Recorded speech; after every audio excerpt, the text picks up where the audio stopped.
Video kali ini kita akan lihat proses ujian rasa mobil Bentley Continental GT dengan keseluruhan.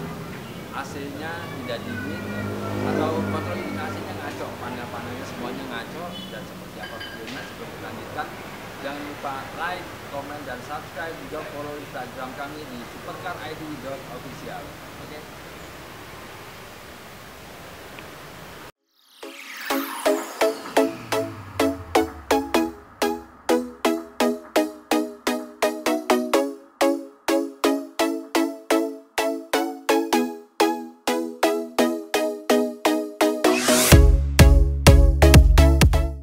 Berikut biaya yang dibutuhkan untuk perbaikan mobil Bentley Continental GT. Alternator 22.500.000, jasa 1.500.000. Jadi totalnya hanya 24 juta rupiah saja, dan kami akan memberikan garansi selama 3 bulan.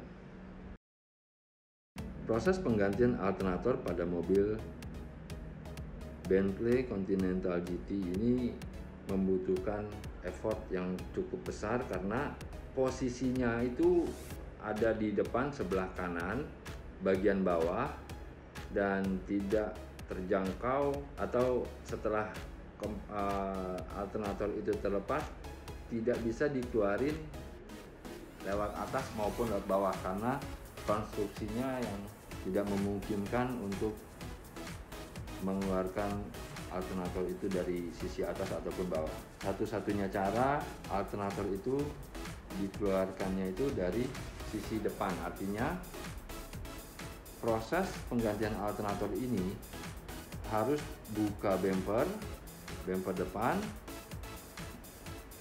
radiator, dan kondensor.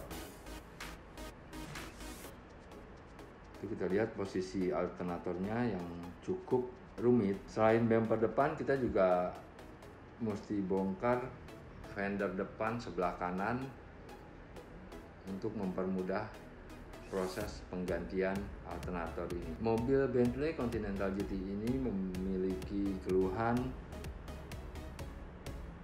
AC tidak dingin setelah beberapa saat mobil jalan atau mesin hidup, dan operating unit AC kita tidak bisa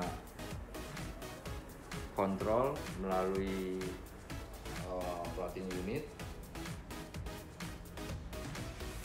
Fan AC pun tidak bisa lebih dari 2 speed.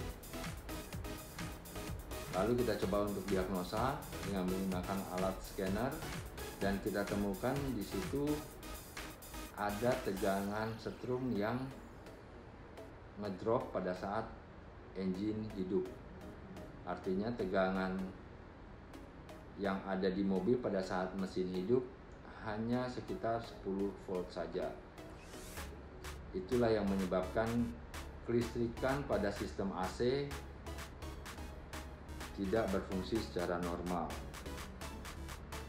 Dan kita lihat ini adalah proses pemasangan kembali alternator yang baru.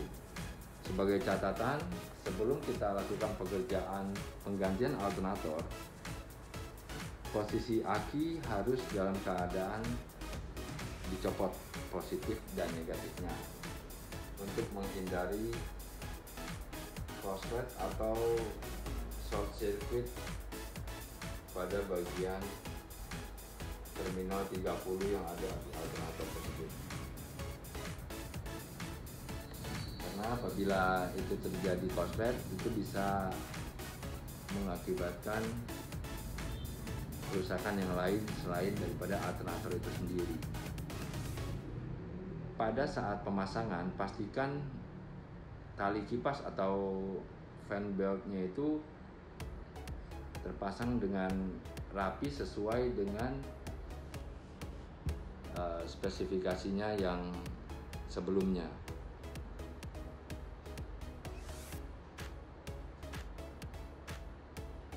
Ada 2 baut yang mengikat alternator tersebut ke bracket yang ada di engine compartment.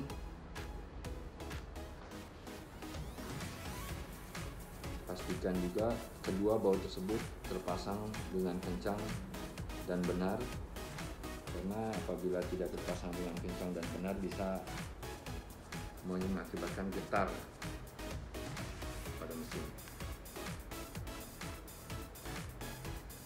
Setelah terpasang alternator,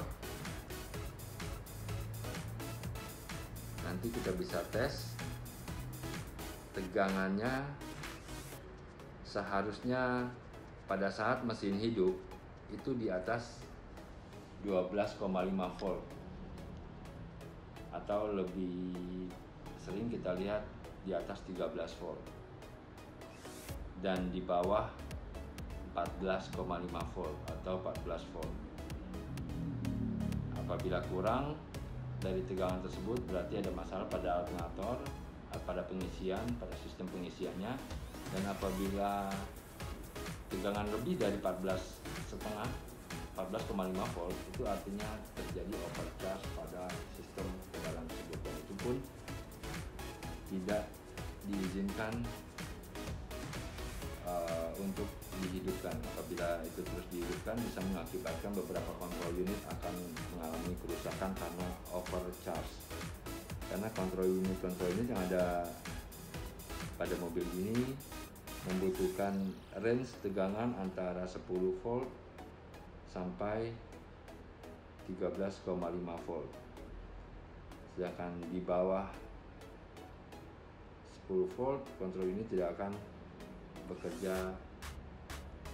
sebagaimana mestinya, seperti yang terjadi pada mobil ini. Sistem AC akan di disable secara otomatis oleh sistem kendaraan karena ada masalah pada pengisian setrumnya. Tegangan yang masuk ke kontrol unit AC tidak sesuai, sehingga membuat operating unit atau sistem AC tidak bekerja normal. Pengisian pada alternator juga bisa kita cek dengan menggunakan alat scanner. Di situ kita lihat pada saat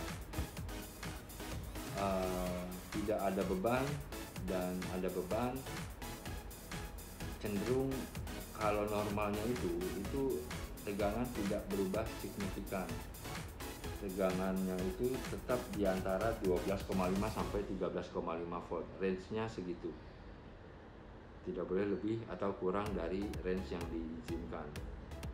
Nah, yang membuat tegangan ada di range 12,5 sampai 13,5 itu adalah regulator yang ada di alternator. Nah, untuk mobil Bentley Continental GT ini regulatornya itu tidak jadi satu dengan alternatornya. Dia terpisah. Posisinya ada di belakang kanan di atas aki. Itu kita sebut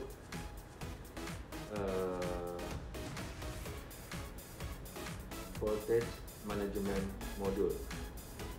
Jadi modul itu sebagai pengganti dari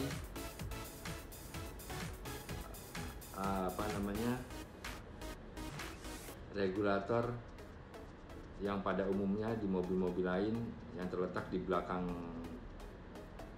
alternator atau jadi satu pada alternator itu. Namun pada mobil Bentley Continental GT ini sistemnya terpisah. Regulatornya jadi satu dengan satu modul, dan apabila modul itu rusak pun bisa menyebabkan tegangan yang ke sistem tidak normal atau tidak stabil, sehingga kontrol unit atau sistem yang berkaitan dengan kekurangan setrum tersebut akan menjadi malfunction. Setelah terpasang, pastikan dicek kembali dengan menggunakan scanner. Kita cek pengisian, lalu kesalahan yang ada di setiap kontrol unit. Pastikan semua sudah normal dan semua fungsi berfungsi dengan normal.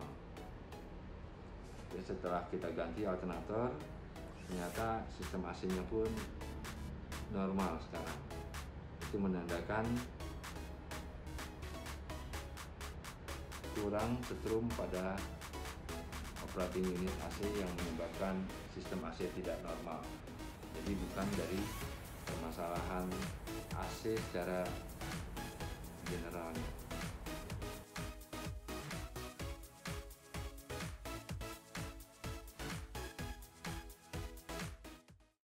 Oke guys, itulah proses diagnosa pada mobil Bentley Continental GT. Dan kita temukan ada kerusakan pada alternator yang menyebabkan sistem AC-nya ngaco. Nah, karena sistem AC-nya ini memiliki tegangan konstan di atas 12,5 volt pada saat engine hidup. Nah, yang terjadi pada mobil ini ya tegangannya itu di bawah 12 volt pada saat mobil hidup, sehingga fungsi dari komponen AC-nya itu tidak benar atau ngaco. Nah, jika Anda memiliki permasalahan yang sama, Anda bisa mengunjungi website kami atau nomor telepon yang ada di bawah sini. Saya Resa dari Supercar ID. Salam Supercar.